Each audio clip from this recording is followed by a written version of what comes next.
Donc bonjour, je dois parler d'El Marinal et aussi d'El Recluso. El Recluso est l'adaptation de la série originale El Marinal.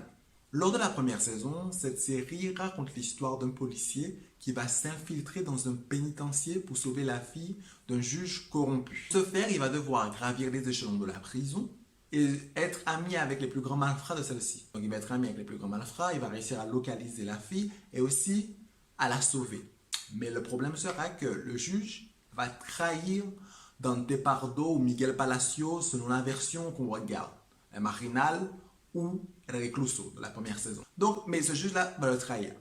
Et à ce moment-là, Miguel Palacio va se retrouver confronté à deux problèmes. Le problème premier, c'est comment lui va-t-il réagir face à la trahison du juge, et la seconde, comment lui va faire pour survivre après avoir trahi les plus grands malfrats de la prison. Donc là, on est à peu près dans un double emprisonnement du protagoniste. On est dans un double emprisonnement du protagoniste. Le premier qui est physique, à travers la prison matérielle, qui donne déjà une charge d'émotion.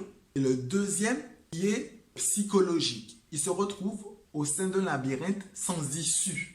Et le fait qu'il soit dans cette double prison va nous, en tant que spectateurs, comme on va s'identifier au personnage principal, nous mettre dans une sorte de tension, nous mettre dans une sorte de suffocation. Et on va voir ça parce qu'à chaque fois qu'il y aura une action, il y aura une tension qui va s'en dégager. Et aussi, ce qui est beau, c'est que dans chaque action où va se dégager une tension, on va aussi voir un certain jeu politique. Un jeu politique dans les mots qui seront choisis. Parce qu'il faudra faire très attention aux mots que tu vas choisir, car selon ce que tu peux dire, il peut être interprété autre chose. Donc là, on voit un certain jeu politique. On voit aussi un autre jeu politique qui est fait à travers la violence qu'il y a au sein de la prison. On peut voir que, par exemple, Antine, qui est le directeur de la prison, va faire appel à une violence légitime, celle des gardes, et qu'entre guillemets, les prisonniers privilégiés aussi vont faire appel à une violence entre guillemets légitime,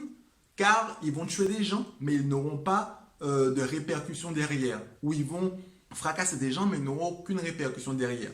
Donc là, on aura l'impression qu'il y a vraiment deux personnes qui ont une violence légitime, comme faisant preuve d'autorité. Dans ce jeu politique, on va voir que la violence est fortement utilisée pour affirmer son pouvoir politique au sein de la prison.